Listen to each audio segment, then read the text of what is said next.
more than money. He was about to offer his life. So that's how the background of this. You know, mga igsoon na ang pinagad lisod nga itudlo sa kongregasyon, and I'm sure ang mga pastor nga niya diri makasilig sila amin. Pinakalisod itudlo sa congregation, amo ang ginatawag ng giving. Wala man sa pastor na nagsilig. Amen.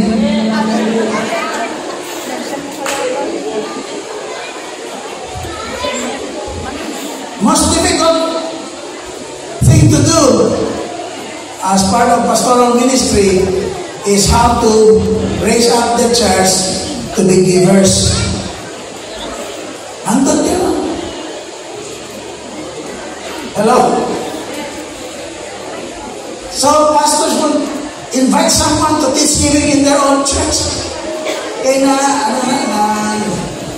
na feel awkward man. Sa mga pastor, di man magtutulog giving, kaya sila di man giver. Please, don't you? I-report sa district treasurer. Dili siya manin, kulay yan. Tights.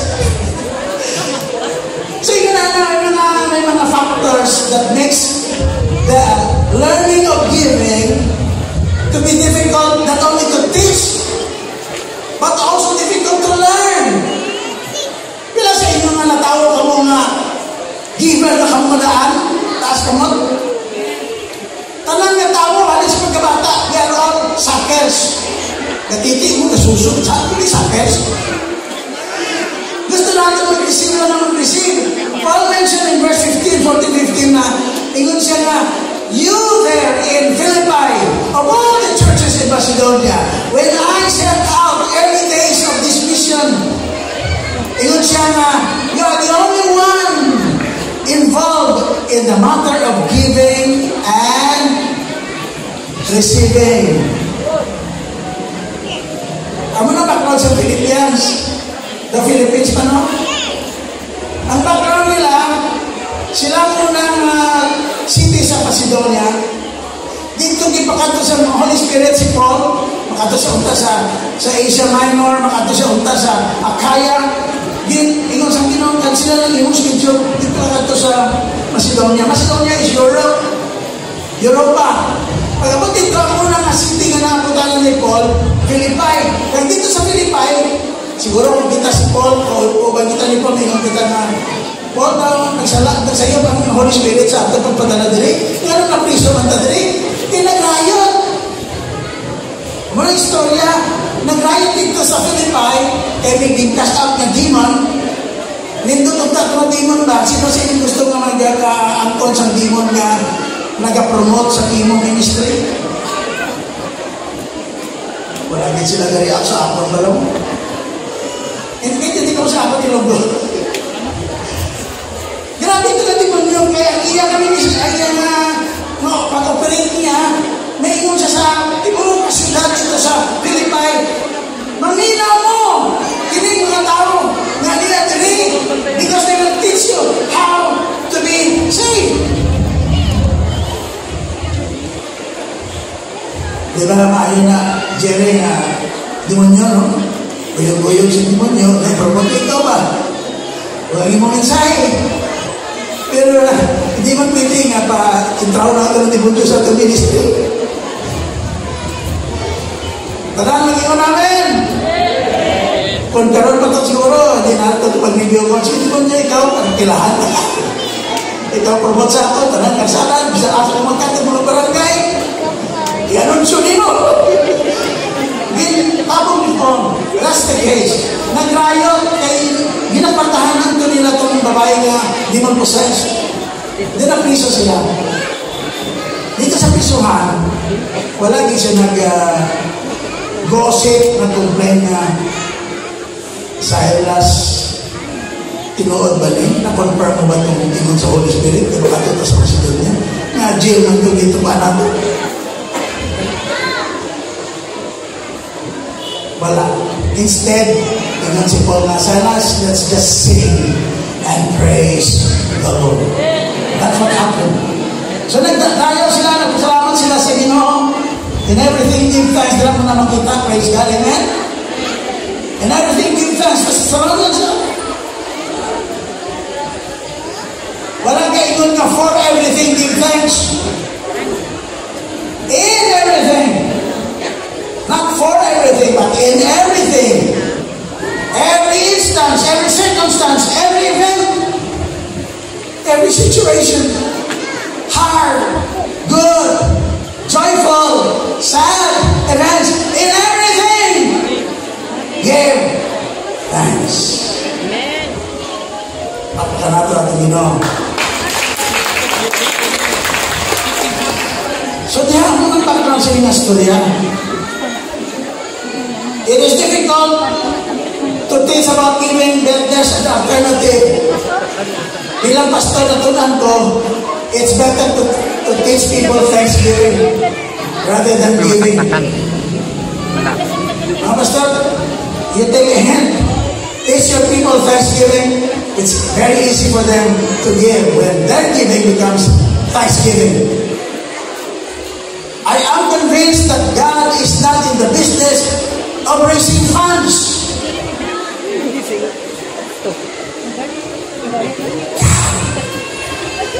God does not raise funds. I-record na ako yung sunti para pwede nyo kung mag-disqualify ba? God does not raise funds. He raised funders. He's raising up funders. He's not raising funds. When we raise funds, you get all kinds of people. Ang mga stingy, ang mga greedy, mga drug pushers, mag-donate po na siya. Mga criminal, mag-donate po na siya. You're not raising funds. But when you are raising funders, hallelujah, out of the people that God has saved, hallelujah, they will be generous and they will be funders and givers. So muna alternative ko sa inyo mga pastor, sa doon ka kurso sa binigyan. We don't raise fund, we raise funders. Luke chapter 8, ingon dira nga, si Jesus went about healing people and there were women. Nagkata yung women. Pagkutana, sila ito sa Cebu ang mga women nga, kung sa mga English ang kita ng mga lalaki. Anong English ang kita ng mga lalaki? We are women. We Inaiguro sila ng mga lalaki dito na. Nakakuha yung mga lalaki hindi ba natin? Ang English ang kita ng mga lalaki, women. Alright. So, God is raising up funders. Generosity is an alternative to teaching giving.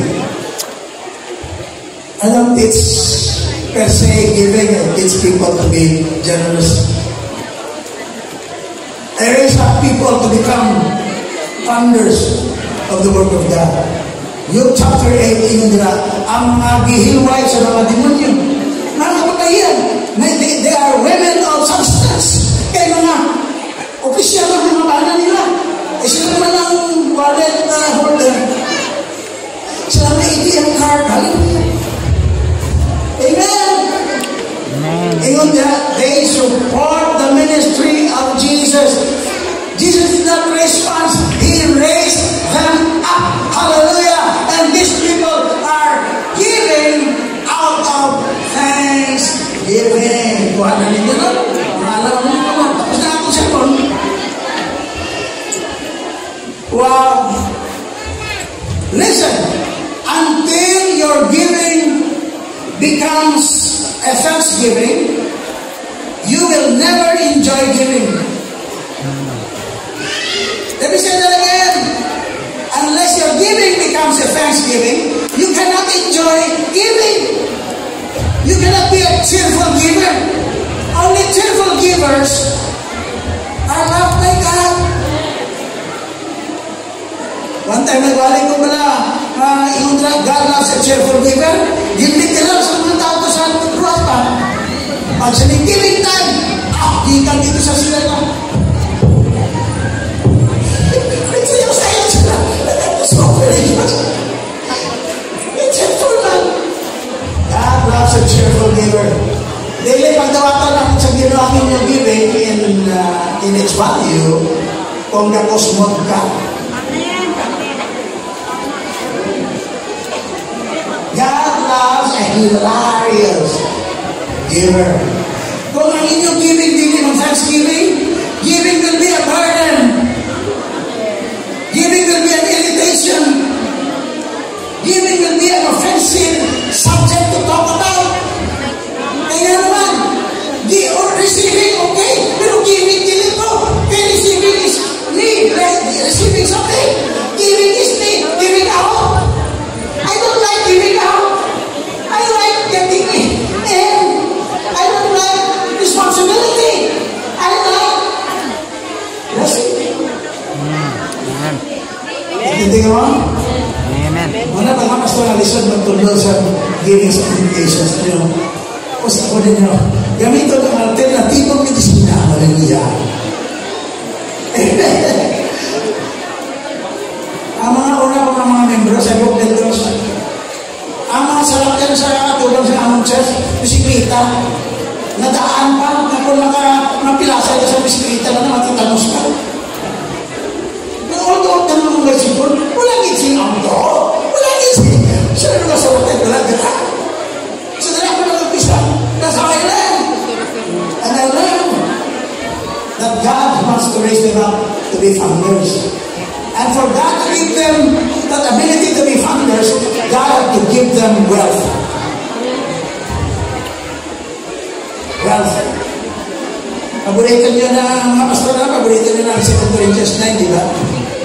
8 and 9. Hallelujah. Amen. God is able to make all grace abound to you. In other words, to give you in abundance of all this gift of grace. God will give you enough, sufficient, overflowing, abundantly, ang rason, so that you will be rich in good works. Hindi lang rich in wallet. No, you are there. The purpose of that wealth in your wallet is for you to be founders for the work of missions and the work of God. Hallelujah! God is able. Are you okay? Able. He is able. I have learned that God is able to make all grace abound towards you so that you will be rich in good works. After a while, sunod na verse, ikot siya na God will make you rich.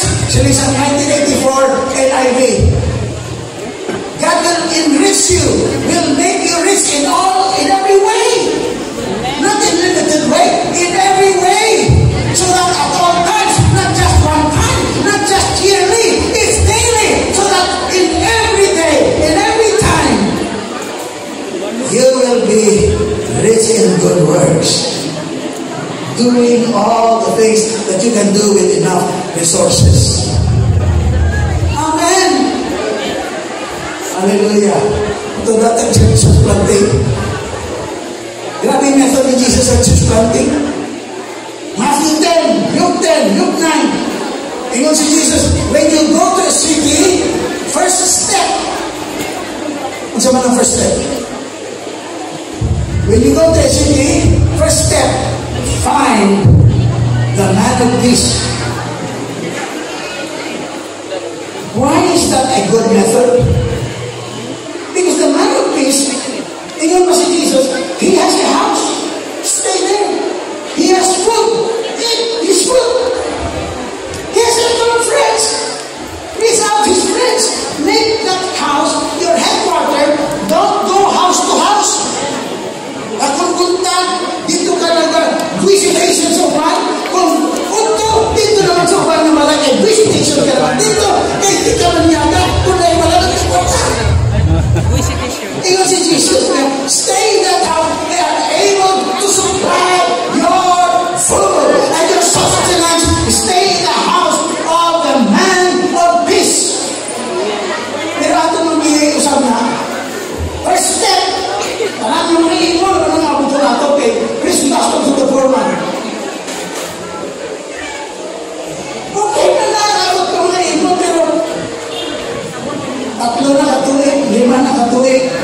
offering mo 40 pesos lang yapon sa isang simana. I'm telling you my experience. First 2 years ko, pinakatapok ko na offering 40 pesos. Eh, may sawag akong kalakaon. Eh, nagburos ko man. Nagburos pa. Pasawa ko rin. At ako si Sister Sinada sa kwarto, gahinak siya. Natulog sa recipe ko. Na-recipe ko rin po pala ng colorful. Gatanap siya sa mga putahin. Ito pala. Nagahindi siya. Siguro mo nahindi mo. Sabi ko, gusto ko mag-aawal siya rin. Gusto ko mag-aawal siya na. Kasi balaklon na. Kwarta-kwarta ni bakal. Pag napagita ko na sa do, kaya nasaka ko sa sado. Sakawan ko sa do, nagkaroon ko na. Pero mga pansin. Gusto yung dito pansin. Ito nakita sa larawan na. Pero sa itong may ampo na lang takay talaga. Mga nilo, makanog ganyan pansin. True story. Sunod sila na adlaw, nananotok sa amang balay. Sabihin pa lang na, panawag na siya. Basta na, makakat na itong babae na ito. Ako na nila ko. Basta na! May dala sa mga brown bag. Ang ano sa brown bag? Pansin!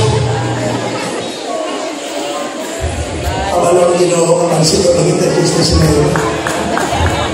Come on! Simple mo lang ako sa iyo, di ka ako mapalakpak.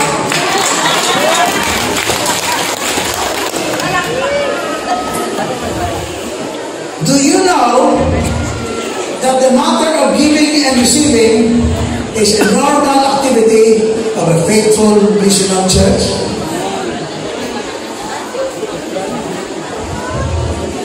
Sige nga, wala si iba na church, kamulang dila sa Philippi nag-involved sa matter of giving and receiving. When I set out to preach the gospel from Macedonia, I went out to many places. You always send your offering to me and support to the people. That is thanksgiving. Amen. You always send your support. Wala kang kapadala, kilala ka mulan, kaya wala kang opportunity. Wala kang grab sa muna. Wala kang speed mail. Wala email, wala telephone, wala. Ang pinakataasig ka sa kanan, kabayo siguro yun Camel. Di na sila makita, wala man Waze, wala man Google Map. Napakitaan mo si Paul na may araw lang mga tracker lang ilang truck siya. Wala man. Simple.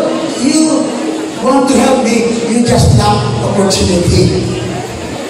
Why? Because it is normal for the church to give. Amen. Amen. It is normal. Do you know that it is a generosity culture that should be developed early by new converts? New converts. Nagplan. Decide ko, FDC Joseph, dito sa Laguna, ng Lake City Church. Kaya rin si decide ko, pila pala nakatuigan niya ng church nila. So, alas ba sa mga SOS Grand opening service, tutuan na sila mag-attack. So, ano na, mga 15 plus na bagong converts, nag-opening sila. Tingay marinta sila sa mga, wala man sila building, marinta lang sila sa McDo, function hall. Ang una nilang offering, 17,000. Sobrang asa buha ko sa mission na magrenta sa McDo at function hall pa. Nakita nila dahil sa mga member, na bagong converts, they realize that giving should not be delayed, it should be instant. If you receive something from God, you give something to God. That is how it is. Hallelujah. Do you know that there should be no delay in learning how to give?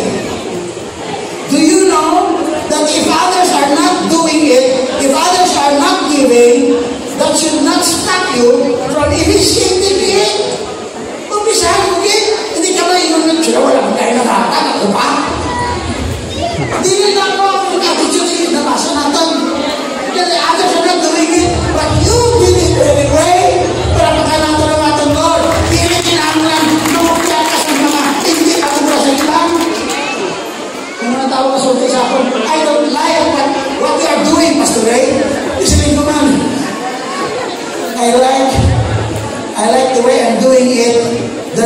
you're not doing it.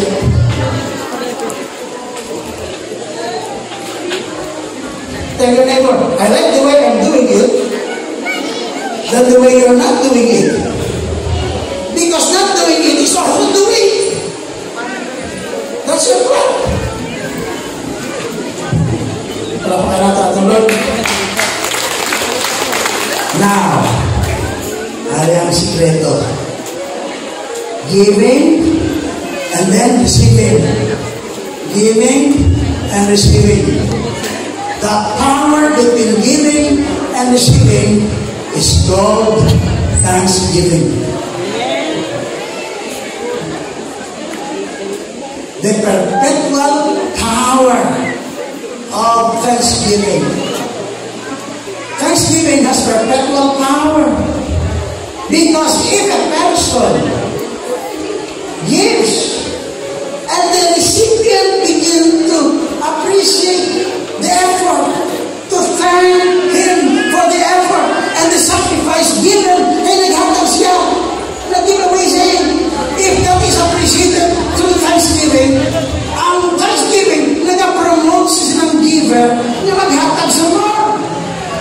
His giving is inspired. His giving does not stop. Nagasigol siya na, ayaw gawin if I help someone, if I give someone, nagpasalamat siya. You know what? Nag-inspire ina sa iya generosity, sa iya giving end, the giving end. Amen? Hallelujah! And also, hindi lang tayo ang giver ang gina-inspire, it promotes some more in the area of gratitude. Nagpasalamat. Kaya nagabato, nagatawa. Amen?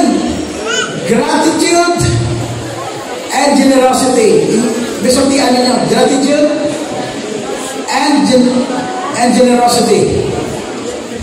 Yung tawag naman ini nga, they are mutually reinforcing virtues. They mutually reinforce. Generosity is reinforced by thanksgiving. Gratitude is reinforced some more by thanksgiving. They are interconnected. Gratitude and generosity are reinforcing virtues, meaning they energize each other. Kung ang paghatag, walang gina-appreciate, wala si thanksgiving, ginagawa mo ang kultura sa paghatag. So dito ko if generosity is not met with gratitude, generosity will slow down and it will speak. Wala thanksgiving. Thanksgiving na nag-reinforce. Pero pagkanatan natin binuno. They affect each other. They create a positive cycle of giving and receiving. Cycle of giving and receiving and generosity. Then gratitude again. It becomes a cycle. The motion of generosity is perpetually promoted sa church. 45 years na ako sa the same church. Sa ibang kwento sa umpisahan, without bragging, just giving glory to God. Ang tanangin na umpisa sa kuyong ganapan in the early days, karoon mga milyonaryo sila. Many people, maybe some of you have visited our city. They were poor, very, very poor people in this time. But you know what the gospel does? The gospel gives an economic uplift. May economic uplift. Hindi ito lang manipulate natin sila.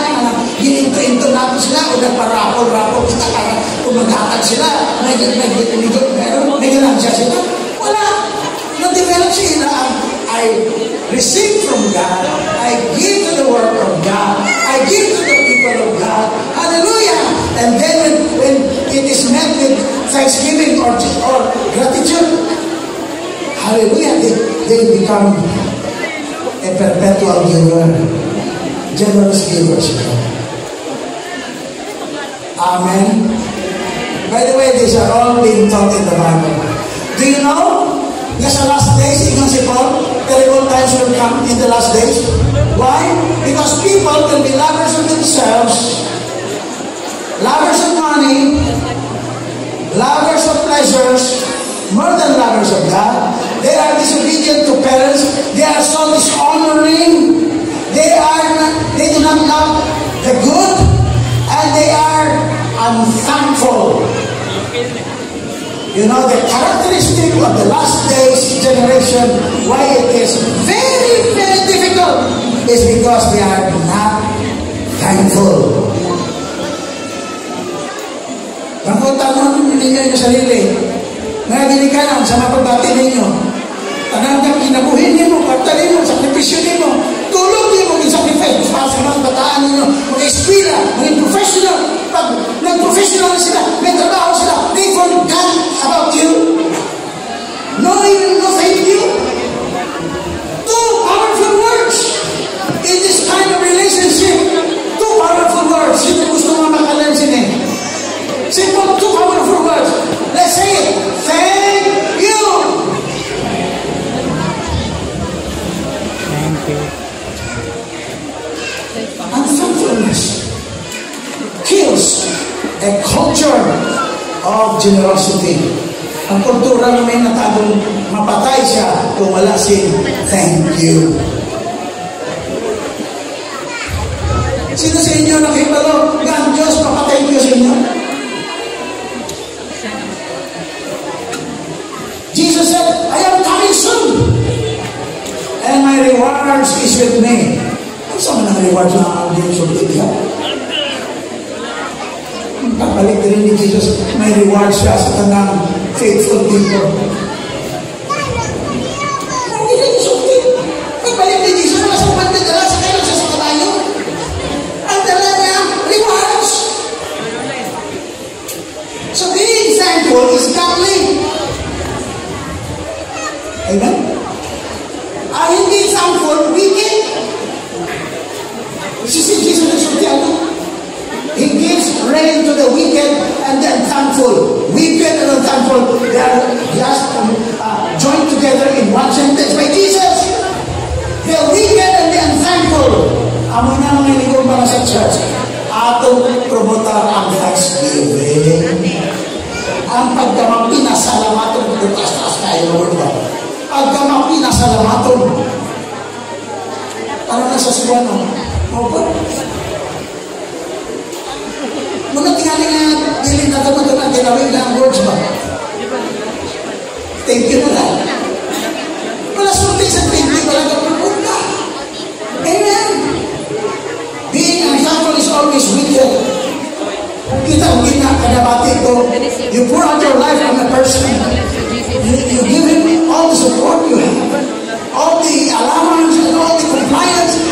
Sumuntahan mo siya. Pagkatapos ng talikod sa imo. Kag-i marites ka pa.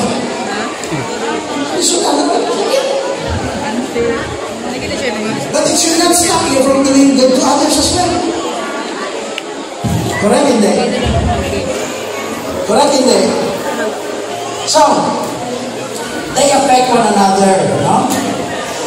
It is true with human beings to say thank you, na ginatawag na pagkama pinasalamaton, nag-apekto na sa aton.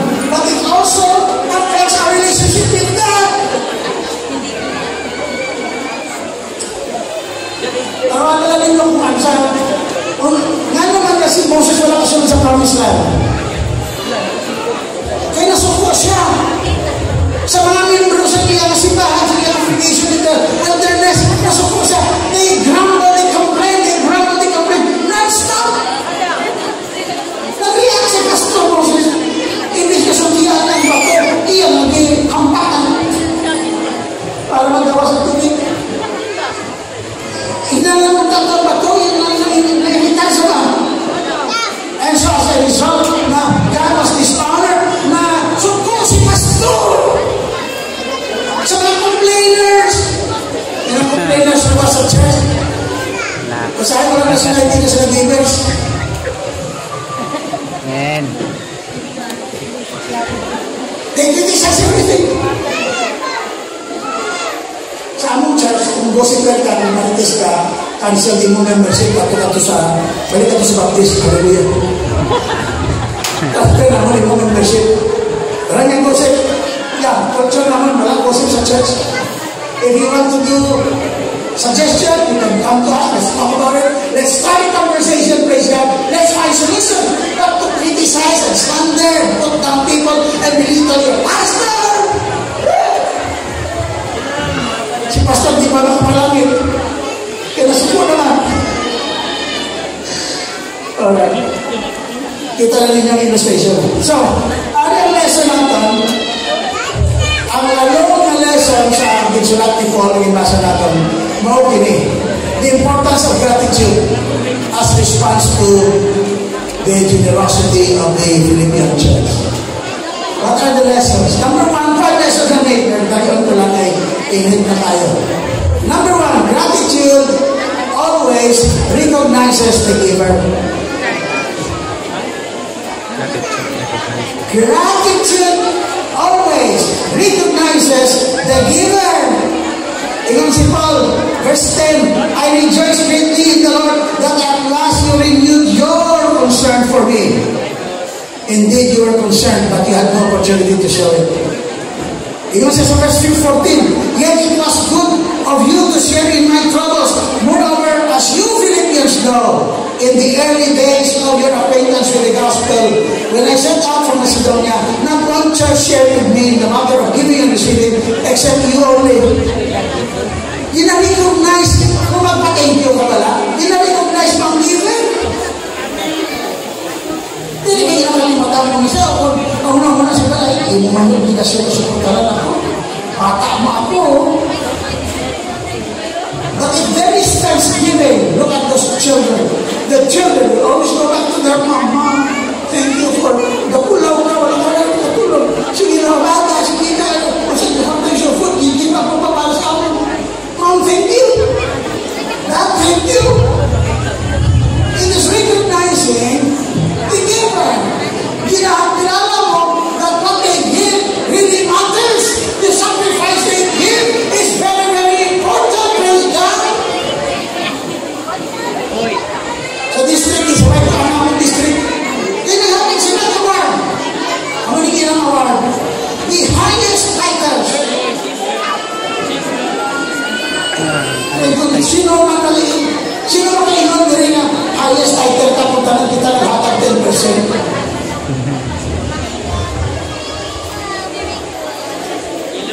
Kung lahat ang 10%, lahat ang 10%, pareho lang ating nagibig. Pero kung lahat ang 10%, ang imo yung 50, praise God. Pero sa tayo din sa district, 10% na lang kita mo na lahat. Kasi basta kulang na namin, ginagayaan na lang nun. Nakatay ka pa sa kawa, equal giving ang tithing. Let me say that again. Tithing is equal giving. You are given a chance in proportion to your income, you give 10%.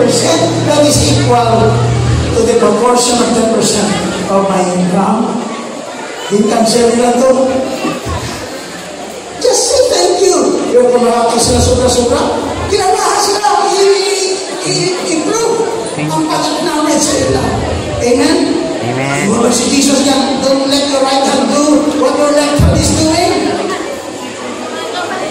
Ang sa application sila, anonymous giving ang tatanan. Kung mag-anonymous giving, wala record. Kung wala record, wala accountability. Kung wala accountability, dali lang kayo mangawat.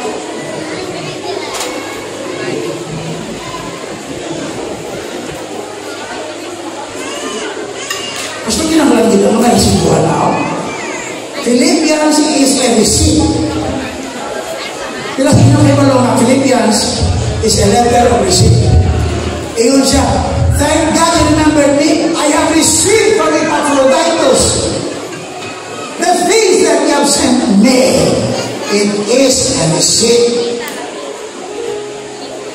Counting man ako mag-roll. It recognizes the giver.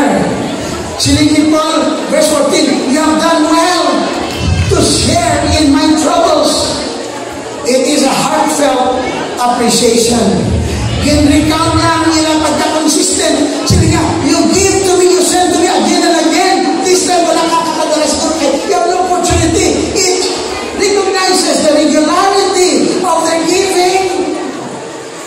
Hello? He appreciates the giver. You know, appreciation and thanksgiving raises the act of giving as a godlike virtue. How many of you know that God is a giver? He gives to the wicked, He gives to the righteous. Hallelujah. He sends rain equally to all kinds of mankind. He is a giver. Wala kita gayong sa linong ng Lord, hindi kita kasama. Damdaman mo na anak ko donasyon. You recognize the Lord as a giver, not a debtor. God is not a debtor to anyone. Has anyone give anything to God that God is obligated to pay back? Romans chapter 11 says, no one has ever given to God that God is indebted to Him. For everything is from God, through God, and for God. That's the cycle. Everything is from God. Siya ang source. Through God, siya ang medium. For God, siya ang purpose. From God, through God, for God. Kung imo na anak, ang imo pagkilala, asa ka dihan. Naman pa-thank you si Lord Sino. May nabatian ko pala nga ng muyo siya. Ako siya ka. Lord, sure, take a gift. Kaya ni ako, bless the blessing, Lord.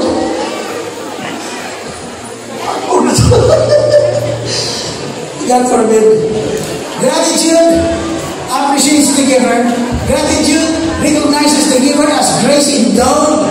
Ingon siya sa chapter 8, kining Macedonian church na, including Philippians. For this they are in deep poverty.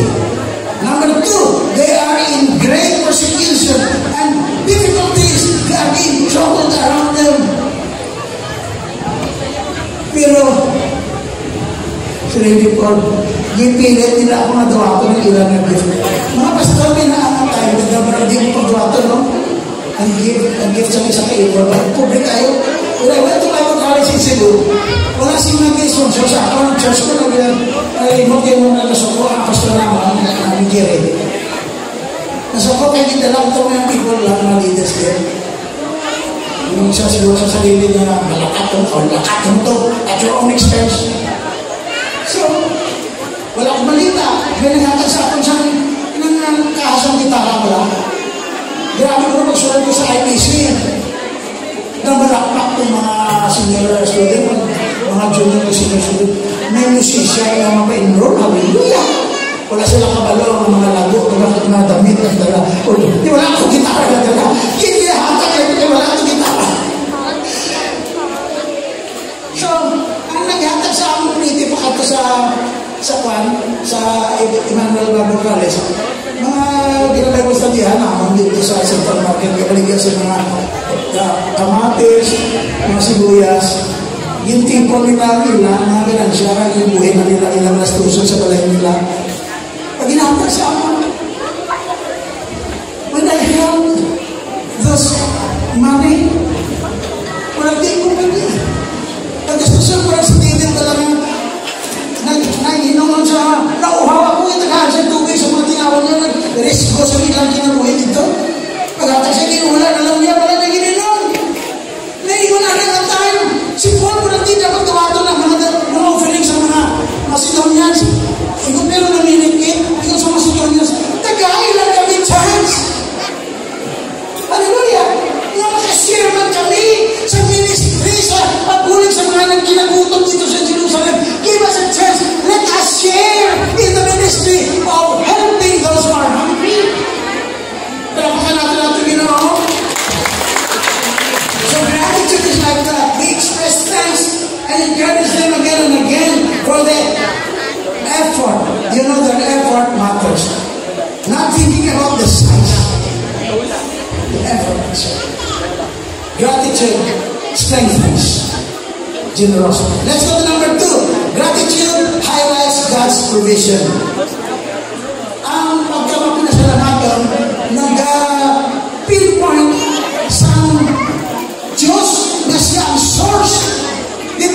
creation of God. Siling ni Paul siling niya, I rejoice greatly in the Lord. Because it's all about in the Lord. It is from the Lord. Ingon sila yun nga. Therefore, my God will supply all your needs according to His riches in glory. It's a prayer. Ang tawag ng dawat si Paul. Natawag niya isang Macedon from the Philippians. Pagdawag niya, in-acknowledge niya that this gift is from God. Sila niya, this is a fragrant offering acceptable to God. You know, being thankful to people who have supported you and have taken care of you. Actually, give honor to God. It honors God. It reflects niya. Ingon pa si Jesus na, do your righteous deeds before men, so that people will see your good works, and that they will glorify who? They will glorify your Father who is in heaven. Ladies and gentlemen, the interpretation about, anonymous kamakata, the interpretation really is from Jesus. Jesus said, don't claim it, but just do it so that people will see. And when they see, they will glorify your Father in heaven. They will say, how good God is. How good has God been in order to receive such an offering. He is worthy. Amen. Okay, kung sila na, pinanggagit sila mga Pentecostal yung ilang Diyos. Kasi mga hindi pa ko born again, Catholic pa. Kung naman ito napulot ko sa bastalan, kaya ng mga ignorant at yung mga sinsilyo, ang mga ginatag ko sa offering, wala yung nabili. It does not cost me anything. But then when we give, we highlight that the source operation is God. Ano ingon si Paul? God supplies the seed and the bread. Bread is for your eating. Seed is for your planting, for your sowing. God who gives bread for the eater and seed for the sower, ingon si Paul, will supply you with abundant seed. Sabi, ingon ka, abundant seed. Buat sila nun, talang yung madawat mo para aparte sinang seed.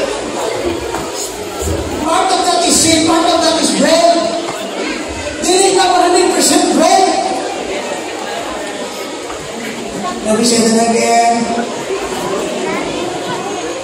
If God gives you something, part of that is bread for your eating and consumption, but part of that is seed. If you eat bread and seed all together, next year you have no harvest and you will suffer hunger. Diba?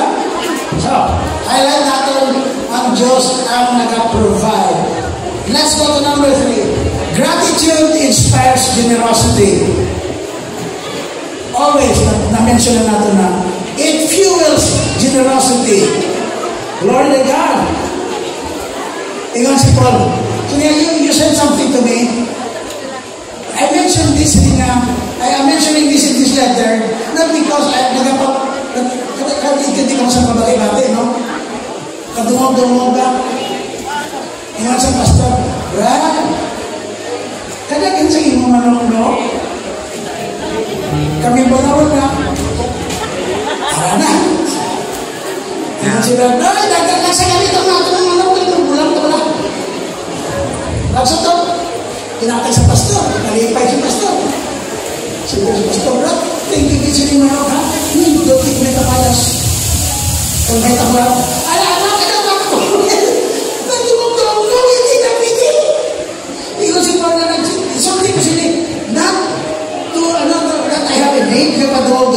no, but I want all the credit to be given to you.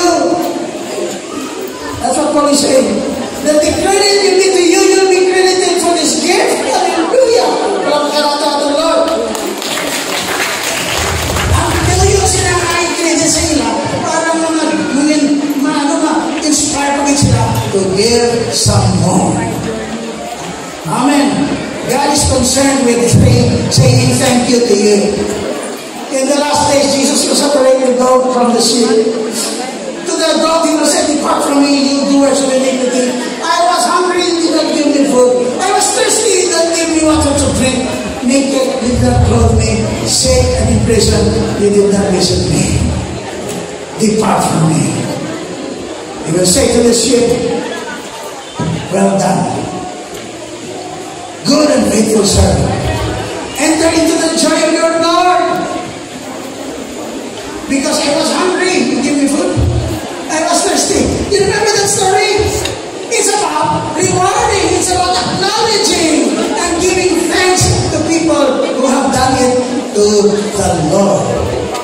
You do it to me, you do it to the Lord. If I do it to you, I'm doing it to the Lord. The Lord benefits. The Lord acknowledges that it is done for Him.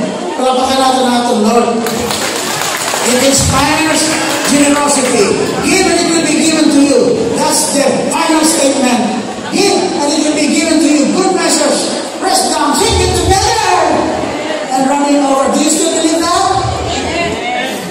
Well, then you will receive. Even that give. It is more blessed to, come on, loud. It is more blessed to give than to receive. To receive is blessed, but to give is more blessed. Next, number 4, gratitude or thanksgiving builds contentment. Paul was grateful. If a person is grateful, he has no time to complain.